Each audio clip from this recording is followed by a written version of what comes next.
ofrenda. El olor de mi ofrenda. El pueblo de Israel,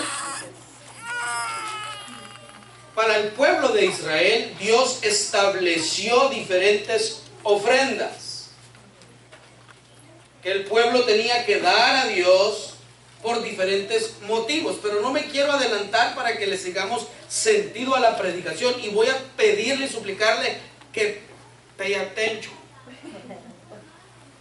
que ponga atención, hermano. ¿Ok?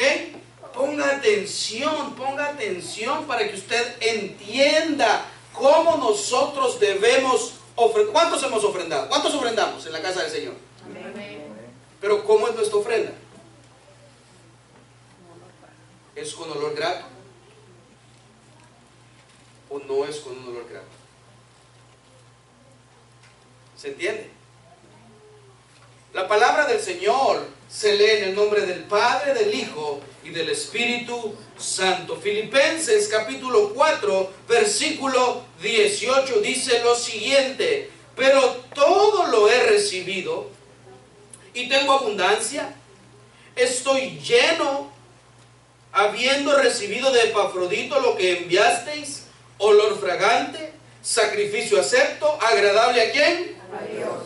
Olor fragante, sacrificio acepto, agradable a Dios. Vamos a orar en esta tarde. Señor, gracias por tu amor y por tu bondad. Señor, todos queremos aprender de ti. Todos queremos, Señor, conocerte más. Todos queremos, Señor, que de verdad tu palabra, tu evangelio haga una diferencia en nuestro corazón. Que tu palabra, Señor, nos pueda guiar y nos pueda hacer vivir mejor como cristianos obedientes, como cristianos, Señor, de verdad convertidos, rendidos ante tu señorío y ante tu poder. Háblanos en esta tarde al corazón. Añade bendición a tu palabra. En el nombre de Cristo Jesús oramos. Amén y amén. Hermano, puede tomar asiento.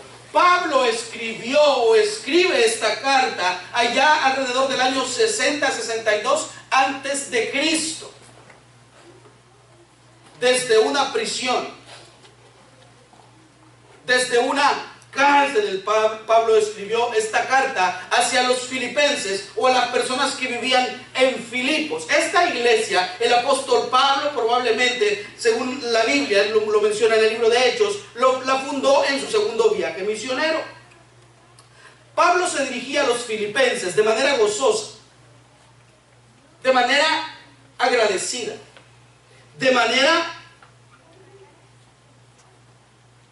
en una manera bendiciendo a la iglesia, a los cristianos, porque ellos hacía mucho tiempo ya habían apoyado su ministerio. Miren lo que dice el versículo 10.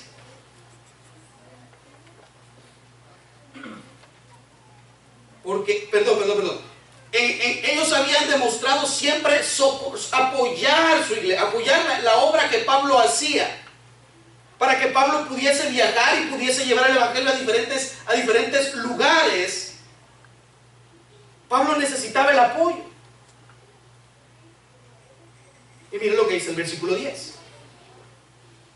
Dice el versículo 10.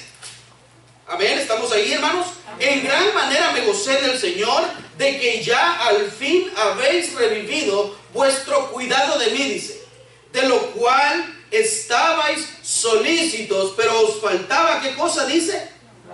Estaban solícitos, estaban serviciales, estaban diligentes a apoyar a Pablo para que él pudiese continuar predicando la palabra del Señor. Pero Pablo conocía la iglesia de esa región. Y Pablo sabía que la gente que ofrendaba, que ayudaba a soportar o a apoyar el ministerio de él, lo hacía con el corazón, con gozo, con madurez espiritual. Porque cada vez que usted ofrenda, eso denota su madurez espiritual. Porque si en la ofrenda nosotros no la discernimos de una manera espiritual, nunca lo vamos a poder hacer con gozo, con amor, en agradecimiento para el Señor. Pablo sabía que en ellos había una verdadera conversión y que debido a su conversión genuina, ellos aportaban, ellos ayudaban. Porque el mensaje que Pablo predicaba era un mensaje que transforma vidas. Era un mensaje que cambiaba a las personas. Mira lo que dice el versículo 17. Mira lo que dice Pablo. No es que busque dádivas, dice Pablo. O sea, no es que sea para mí o que yo ande buscando ayuda para mí, para mi sostenimiento, sino que busco fruto que abunde. ¿A qué dice? A vuestra cuenta. El resultado de la conversión era el apoyo para Pablo. Y no hablo a él como persona, sino al evangelio. Él era un administrador. Él solamente se encargaba de administrar lo que Dios proveía a través de la iglesia, a través de los hermanos. Y es por eso que Pablo les dice en el versículo 18: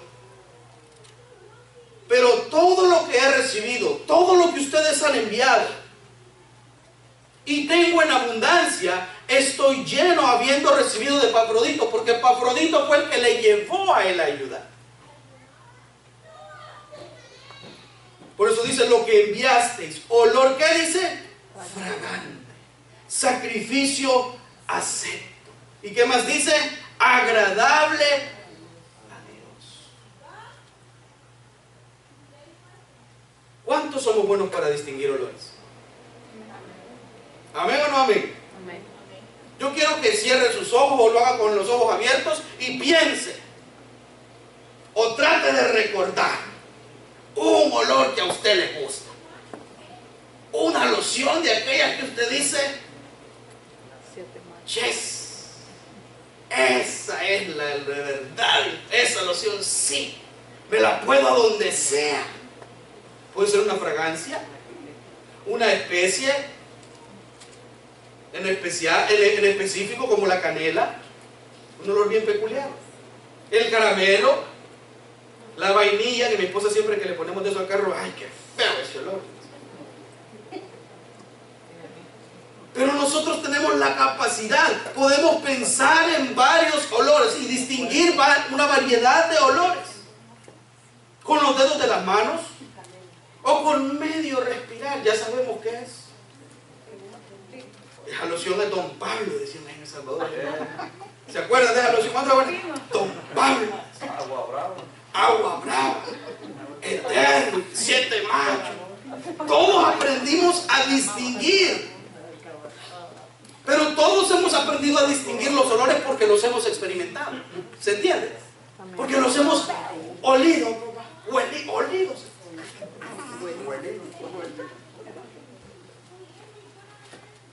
Muchos sabemos cómo huele el jazmín, la lavanda, por ejemplo, el olor del café, el olor de la carne asada.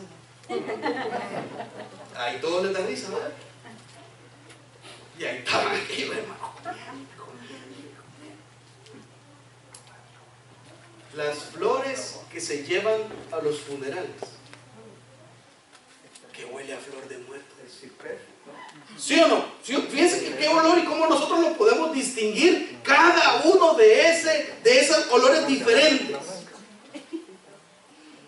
De la misma manera que nuestro cerebro, que nuestro corazón puede sentir el olor y saber si es un olor agradable y saber si es un olor desagradable, de la misma manera Dios puede distinguir el olor de nuestra ofrenda.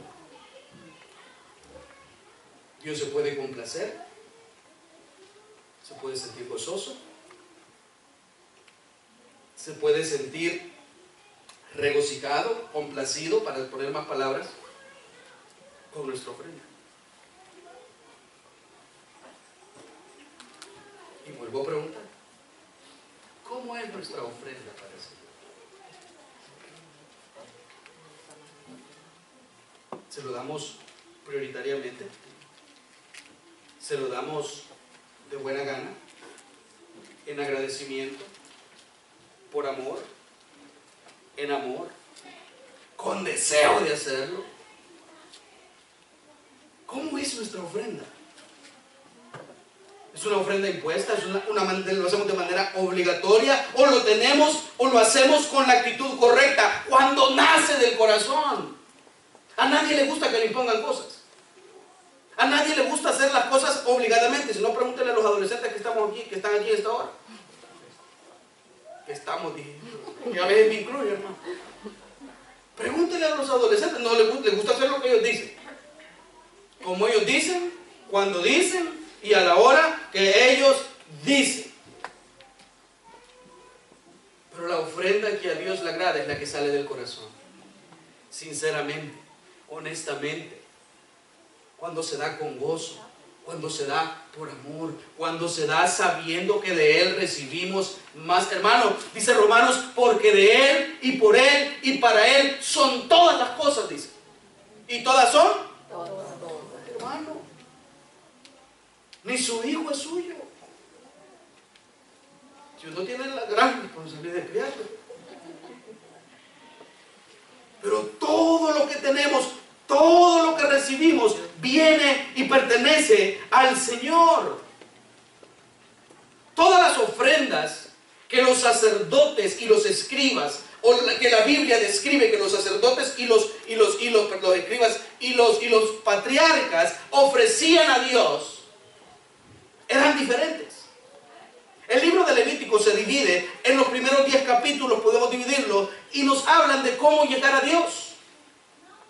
La segunda parte del libro de Levítico nos habla de cómo andar con Dios. Y el libro de Levítico a nosotros nos muestra, nos enseña el tipo de ofrenda para los diferentes casos y situaciones que el pueblo vivía. Y quiero que vayamos a Levítico. Pero no, ¿sabe qué? Permita. Vamos a buscar los últimos 3. Esto solo es para que yo quiero que usted me preste atención. Quiero que usted entienda y se fije la diferencia que había entre las ofrendas en el Antiguo Testamento, para que podamos entender cómo es la de nosotros. Si se la damos y Dios la recibe con olor fragante, o se la damos con una actitud negativa. Mire lo que dice Levítico 3.1. ¿Estamos ahí también? Levítico 3.1. Esta se llama, o la podemos comprender o entender como la ofrenda de paz. Mire lo que dice Levítico 3.1. Si su ofrenda fuere sacrificio de paz, si hubiere de ofrecerla de ganado vacuno, sea macho o hembra, sin defecto, ¿qué cosa dice? La ofrecerá. La ofrenda de paz era en adoración y en una búsqueda para estar en paz con Dios. Esta ofrenda significaba la expresión de gratitud y era un medio también para establecer amistad y compañerismo entre mi persona y Dios. Póngame la otra. La ofrenda por el pecado involuntario. ¿Qué hacía esta ofrenda? Limpiaba y expiaba el pecado involuntario. Mire lo que dice. Si toda la congregación de Israel hubiere errado y el yerro estuviere oculto a los ojos del pueblo, es decir, cometimos un error y nadie se fijó que fue. No nos fijamos. Mire lo que dice.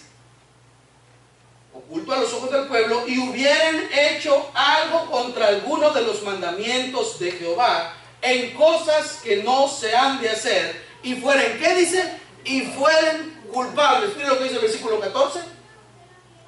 Luego que llegue a ser conocido, cuando el pueblo se dé cuenta en que le falló al Señor, el pecado, luego que hubiese conocido el pecado que cometieren, la congregación, el pueblo, ofrecerá por un becerro por expiación y lo traerán delante de, ¿qué dice? Del tabernáculo de reunión. De acuerdo a la jerarquía, digámoslo así, se podía dedicar un becerro, un macho cabrío, una cabra, un cordero, tórtolas, flor de harina, dependiendo. Estoy separando, estoy dividiendo los tipos de ofrendas. ¿Se está entendiendo? Amén. Amén, por los dos. Amén. ¿Ofrenda de qué dice? De restitución. Mira lo que dice Levítico capítulo 5, versículo 15. La ofrenda de restitución expiaba los pecados involuntarios, y los pecados involuntarios daños que afectaban los bienes de otra persona. Lo que sucede aquí cuando usted golpea a otro carro. ¿Qué tiene que hacer usted? Restituir el golpe, pagar el golpe, ¿sí o no? ¿O no es así? De eso está hablando. Miren lo que dice Levítico 5:15.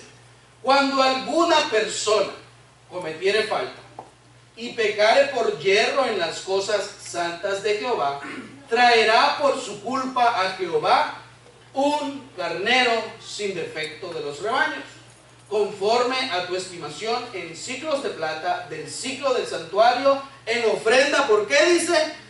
Por el pecado. Esta ofrenda se ofrecía únicamente si usted o alguien del pueblo afectaba los bienes de Dios.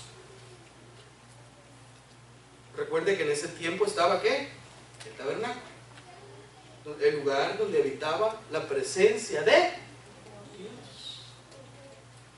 Si alguien afectaba o hacía algo en contra de los bienes de Dios, debía presentar una ofrenda. Y lo mismo era si alguien hacía algo o cometía algo en contra de su hermano. Debía de restituir la ofrenda del holocausto. Ofrenda del holocausto. Levítico 1, capítulo 1, versículos 2 y 3. Esta ofrenda se presentaba para expiar los pecados. Ya le voy a explicar, ya vamos a continuar. Para expiar los pecados. Miren lo que dice. Habla a los hijos de Israel y diles: cuando alguno de entre vosotros ofrece ofrenda a Jehová de ganado vacuno u ovejuno, haréis, ¿qué cosa dice? Vuestra ofrenda. Esta ofrenda, fíjense bien, enseñaba al pueblo. Esta ofrenda enseñaba al pueblo la condición pecadora de cada uno de ellos.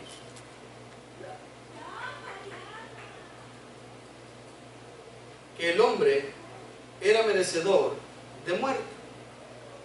Y es por esto que el pueblo presentaba, o el sacerdote presentaba un animal,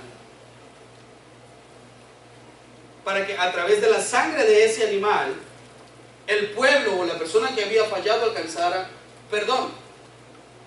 Sin derramamiento de sangre, decía, no hay remisión de pecados. La última ofrenda, por decirlo así, o una de las ofrendas en holocausto, fue el Señor Jesús.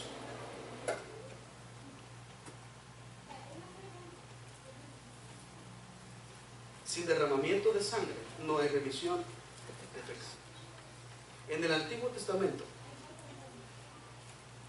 el pueblo expiaba sus pecados con la sangre de un macho cabrío, con la sangre de una oveja, pero solo que se cubrían los pecados, no se limpiaban por completo. Es por eso que había que hacerlo una y otra y otra y otra vez.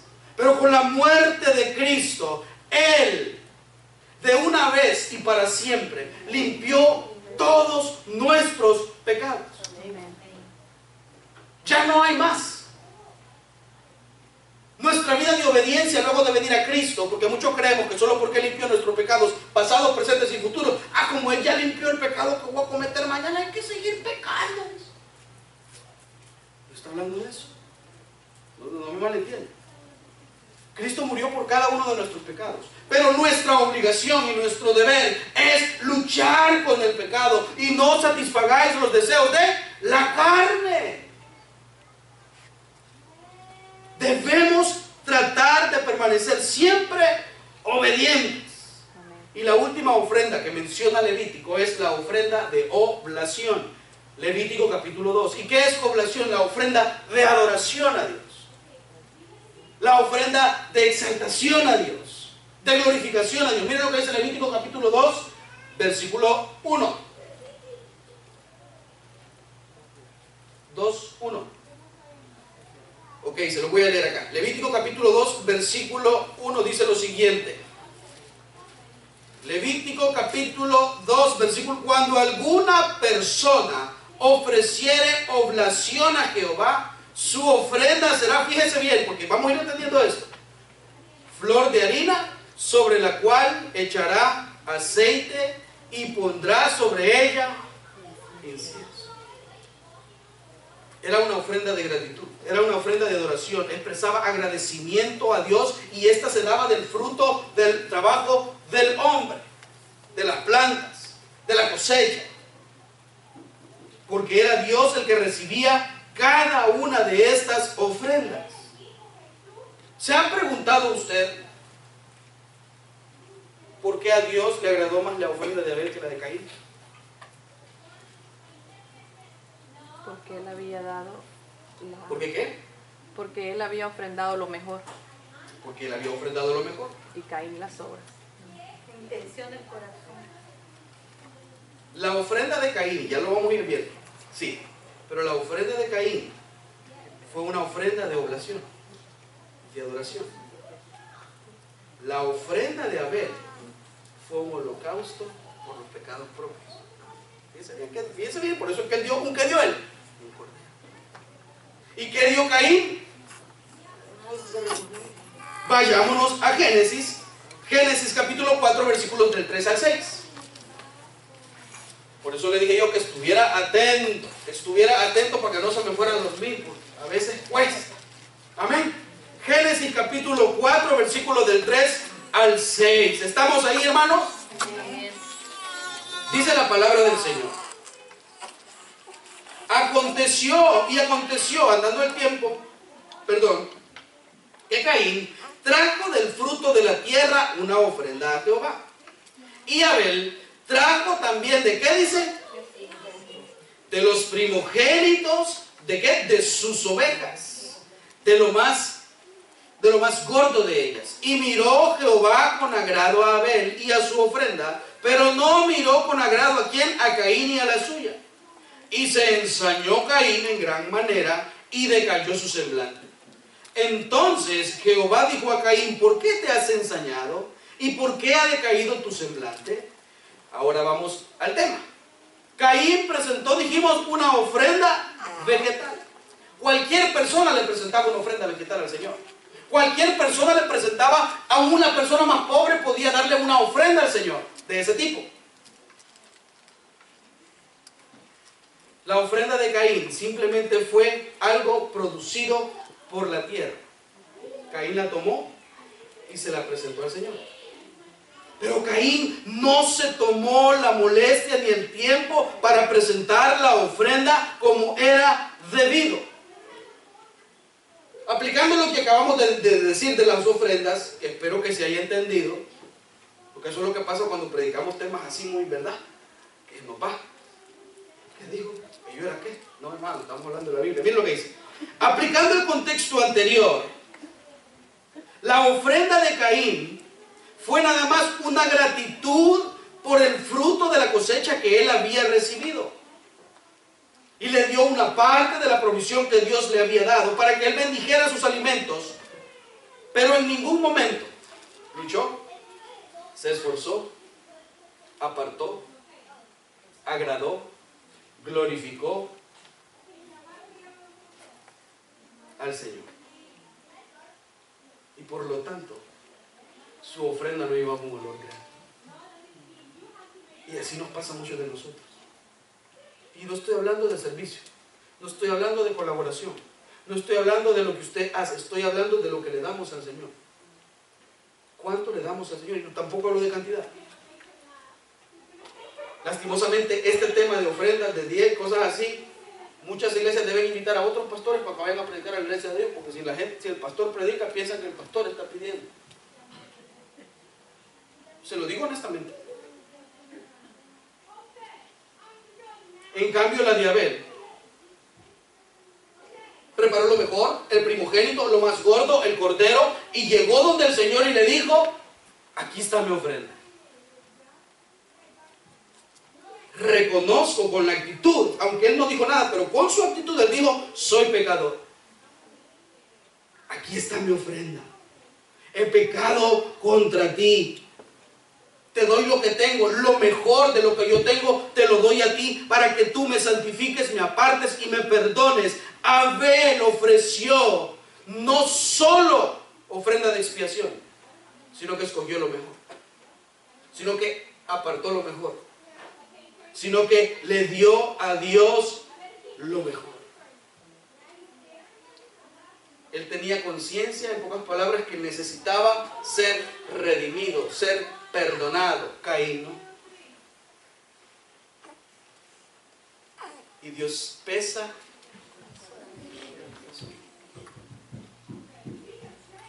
Hermano, por eso yo le digo, nosotros podemos poner. ¿Qué sucedió con la ofrenda de la viuda? 3 monedas hechos la vida. Y todos empezaron a criticarla, empezaron a juzgarla, y vino Jesús y les dijo: de hecho te digo que ella ha hecho más que todos ustedes, porque ella de lo que necesita, de lo que no tiene puso, y ustedes de lo que les sobra pusieron. Hay diferente olor, hay diferente actitud, hay diferente manera de dar las cosas. Existen maneras hasta de pedir las cosas. ¿Sí o no? ¿Está la comida aún? ¿Ah?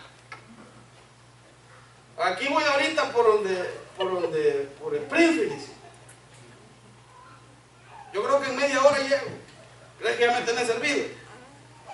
No le vaya a tener servido ese caballero. Usted cuando llegue no le tenga ese plato en la mesa, que Dios mío. Mira, ya estoy cerca. ¿Crees que me puedes poner a calentar la comida? ¿Se entiende? Amén. ¿Verdad? La actitud, la manera en la que nosotros damos, pedimos, y lo mismo se resulta cuando nosotros le pedimos a Dios. La actitud de una persona que ora debe ser una súplica. Pero nosotros venimos: ¿y por qué? Si yo sirvo, si yo predico, si yo te ofrendo, si yo te doy, si yo colaboro, si yo voy a donde se me pida que vaya a ayudar y apoyar a la iglesia, ¿por qué no me das? Y no me digan que no, porque a todos nos ha pasado.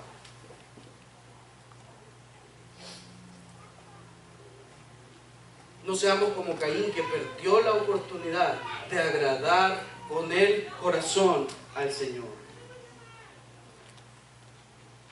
Mientras que su hermano Abel, y quizás nunca lo habíamos visto de esta manera, y quizás su hermano Abel pensó en dar lo mejor. En nuestro trabajo nos piden ¿que demos qué? 200. 200%. Nos piden que demos lo mejor. Y si no, ¿qué hacen? Voy a buscar a alguien más para ver si. Y le ponen a alguien para que compita con usted. A ver quién es más efectivo de los dos. Y está usted tenso porque ve que el otro ya terminó y usted todavía no ha terminado. Es el corazón, hermano. No nos engañemos. Dios no puede ser burlado. Dios no puede ser burlado. Volviendo a Filipenses 4:18. Pablo estaba tan agradecido porque era a través de la iglesia. Y esta misma iglesia que le había ayudado a él, no crean que le daba siempre. Cuando Pablo inició su ministerio aproximadamente 10 años atrás de que escribió esta carta, él recibió una tan sola ayuda de ellos. Aproximadamente a los 10 años después le volvieron a ayudar. Lo mismo pasa ahora. Muchas iglesias que quieren hacer un buen trabajo, muchos pastores que yo conozco que quieren luchar, que quieren trabajar, vienen a los demás pastores y los pisotean. Vienen, buscan recursos y no los hay. Y nadie me lo ha contado, hermano.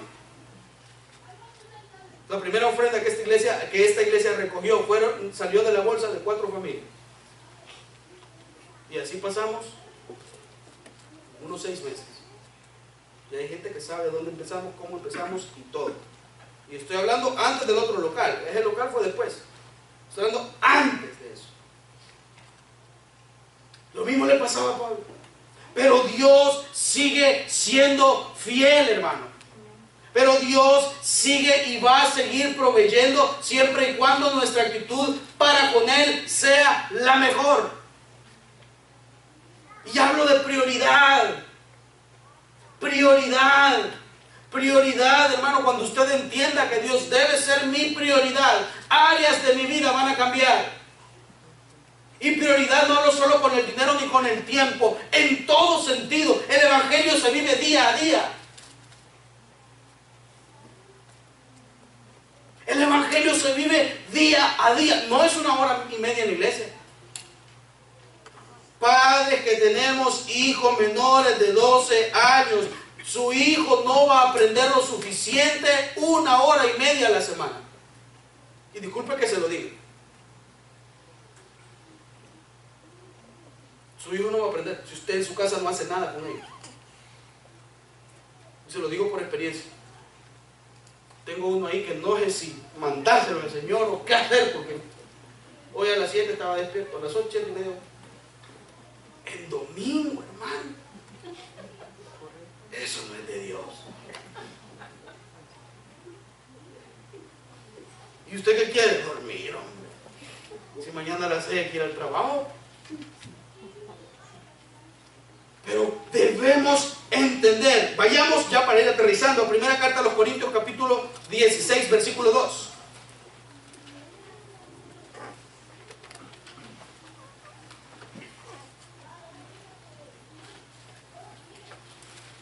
La ofrenda que nosotros le damos a Dios debe ser completa. Escúcheme bien. Debe ser completa. Miren lo que dice Efesios, primera carta a los Corintios, capítulo 16, versículo 2. Amén.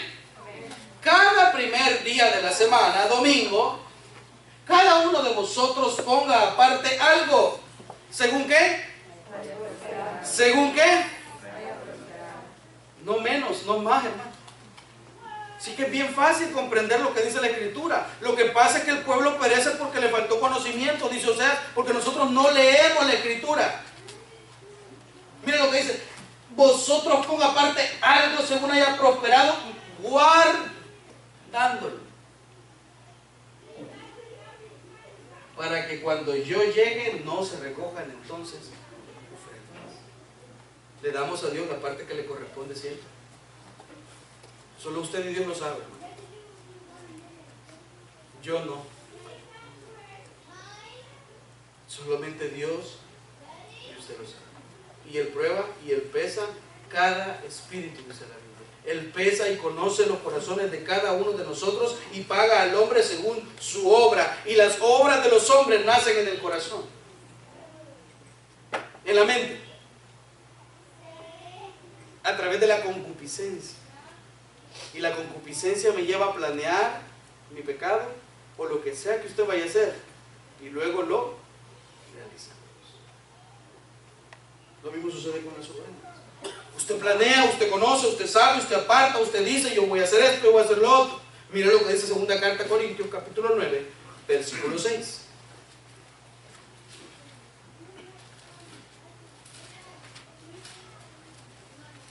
Segunda carta a los Corintios, capítulo 9, versículo 6. Pero esto digo: el que siembra, ¿cómo? Escasamente.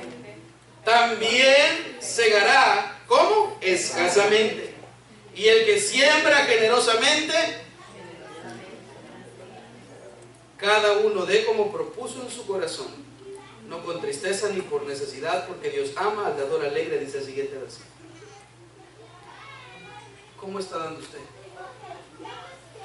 ¿Escasamente o generosamente?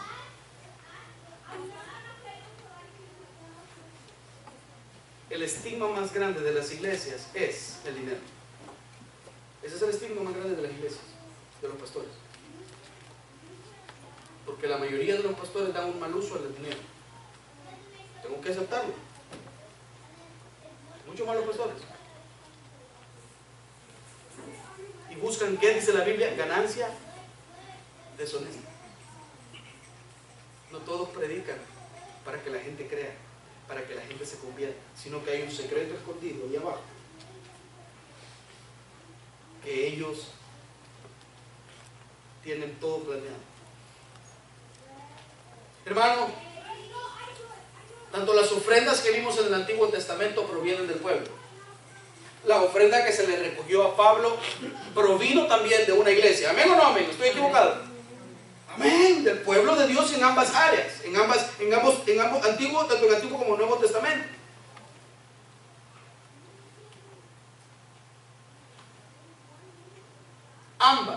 en ambos casos, más bien dicho, eran agradables para el Señor. La pregunta es, ¿cumple mi ofrenda el sacrificio, el requisito, perdón, de ser agradable para el Señor? Olor fragante, grato. Le pregunto. Si el olor de nuestra ofrenda es completo, es suficiente, y lo traemos a la casa de Dios con la correcta actitud, con el deseo de bendecir la iglesia, con el deseo de que su palabra sea predicada, con el deseo de que se puedan seguir haciendo y buscando y viendo las maneras para que el evangelio siga predicando, o lo hacemos de la manera incorrecta. Hermanos, quiero dejar una sola cosa en su corazón. Espero que usted haya comprendido el significado de las ofrendas, pero por sobre todas las cosas, espero que usted haya entendido la actitud nuestra con la que ofrendamos. Espero que usted haya entendido cómo ofrendamos, por qué ofrendamos. ¿Agrada a Dios mi ofrenda? Y no es la cantidad, es la actitud del corazón. Usted puede poner 50 centavos de dólar, pero con su corazón. Y puede poner 1,000, 3,000, 4,000, 8,000, 5,000, 20,000 dólares, pero con una mala actitud. Pablo les dice a los filipenses en el versículo 19: mi Dios pues suplirá todo lo que os falte conforme a sus riquezas en gloria en Cristo Jesús. Créale a Dios, confíe en Él, y Él suplirá y proveerá para cada área de nuestras vidas. Vamos a orar. Señor, gracias por tu amor, gracias por tu misericordia, gracias por tu bondad, gracias porque nunca, Señor, nos has dejado sin alimento. Nos has dejado, Señor, mendigar, sabiendo, Señor, que tú siempre estás con nosotros, proveyendo, ayudando, guiando, bendiciendo. Te pido, Señor, en el nombre de Jesús, que nos enseñes a entender que lo importante no es cantidad, no es el monto, sino la actitud que hay en nuestro corazón cuando reconocemos que todo lo que tenemos es tuyo, que todo lo que tenemos proviene de ti, cuando reconocemos, Señor, que eres tú el único digno de toda alabanza y de toda adoración, cuando entendemos que te adoramos y te alabamos a través de nuestro dinero, a través de nuestras ofrendas, cuando entendemos, Señor, que tú eres el único provisor. Padre, enséñanos a comprender que la actitud de nuestro corazón es muy importante delante de ti. Es lo más importante. Porque tú lo tienes todo. Tú eres el dueño del oro y de la plata, dice la Biblia, Señor. Te pido en el nombre de Jesús que siempre proveas para que esta iglesia pueda seguir caminando, para que esta iglesia, Señor, pueda seguir trabajando despacio, Señor, como vamos, pero te pido en el nombre de Jesús que siempre proveas tanto a la iglesia como a cada uno de sus hermanos, como a cada uno de la congregación, como a cada una de las familias, Señor. No voy a mencionarlas, pero Señor, tú conoces cada uno de los que están aquí, de los que no han venido hoy. Te pido en el nombre de Jesús que crees en nosotros, empezando por mí, una conciencia, Señor, de que debemos ser agradecidos, de que debe ser la prioridad en nuestra vida, de que debemos, Señor, darte sin esperar, Señor, nada a cambio, porque tú ya lo hiciste todo hace más de 2000 años en la cruz del Calvario por cada uno de nosotros. Señor, gracias por todo lo que nos das. Mientras tanto, la iglesia le dice al Señor: todo es posible.